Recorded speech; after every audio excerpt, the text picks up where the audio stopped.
Hey, it's Mike from BlindsOnline.com. I'd like to show you guys how to install your new white faux wood blind.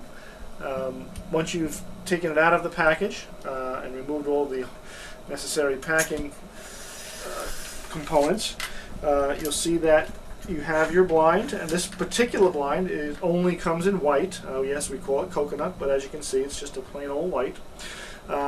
And what I'd like you to do once you have the blind unpacked is just set it aside for a few minutes and locate your mounting hardware. Your mounting hardware looks something like this.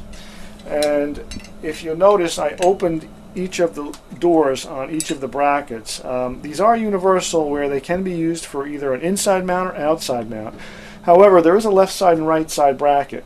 The left side bracket has the opening on the right, and the right side bracket has the opening on the left. Okay, so let me show you first how to install this blind if you had ordered it as an outside mount. If you ordered the blind as an outside mount, there are one or two ways. The first way would be to mount the bracket directly onto the window trim, just like so. And what I'd like you to do is just use 2 screws per bracket, but drill a hole out on the top and on the bottom so that when you put the screw in, you don't split and crack the molding.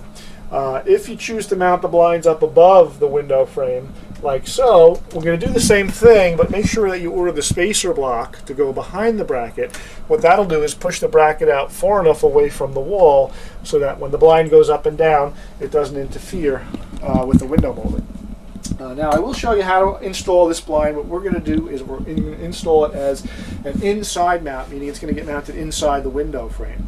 Okay, so grab one bracket first, and if you have a screw gun handy, that would be great.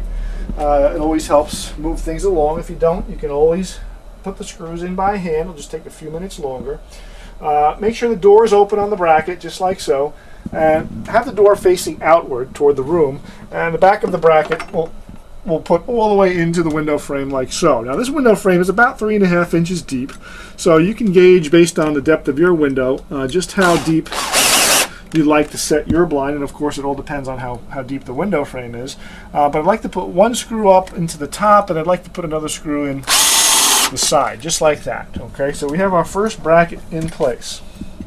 We're going to do the exact same thing for the second bracket. We'll mount that straight up into the... One goes up. We'll put one into the side. And then once your brackets are in place, I'd like you to grab hold of that blind one more time. Okay, the blind is now ready for installation, but before we put it into the brackets, I'd like you to do one thing. I'd like you to install the valance clips, because it's a little tricky to put these on if you forget to do it after you've put the blind into the bracket. This particular clip is for the decorative valance. You'll see that 2 sets of clips came along with your valance. One says standard, one says decorative. You're going to use the decorative clips because we do provide you with the decorative valance, and we want to place those clips in the headrail in such a way so that it doesn't interfere with any of the moving parts. You can see there's sort of a gap here and here, so that should do the trick. Once those valance clips are installed, you can take the whole blind up to the window and place it right into the brackets. Okay, little doors are open in the brackets. We're going to fit that right in there. Gosh, that fits in there just right. And we want to even it out before we close the doors up. Make sure that we have an even amount of space on each side. So you can easily shift the blind back and forth till it looks even. And then we're going to close the door on each bracket, and you'll hear it click once the door is completely closed. Okay, there is a little tab that locks these doors closed so that when you're pulling the blind up and down, it doesn't fall out of the brackets. All right, so once you have your blind installed into the brackets, you can lower the blind by grabbing both tassels on the right and releasing the blind by moving it toward the inside of the window frame. Okay, just like so. The left controls are your tilt controls. That's going to operate your opening and closing of the louvers. Okay. Once they have the blind completely installed in the window frame, you'll see that we've included 2 end caps. These end caps just give the bottom rail a finished look. If you decide, you can put these on. It's not a necessity. We do usually recommend them if you're going to use the hold down brackets, because they have a little hole punched in the middle, and the hold down brackets are designed to hold your blind in place if you're mounting it to a door or something to that effect. But these just simply push right on.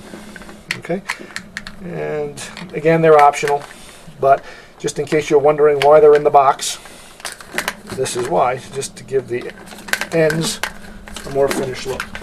Okay, now that we have the end caps on, we can grab the valance that we've provided. This is the decorative valance that comes along with the blind, and you'll notice that the back of the valance has a slot, and we're going to fit the two pointy parts of the valance clip into that slot, and that's how the valance gets mounted. So we'll come up to the window and just get under there if you could, and just try and squeeze those pieces into the slot. Okay, I know it's hard for you to see from there, but I just took the two pieces and pushed them into the slot on each side, and guess what? Your valance is installed.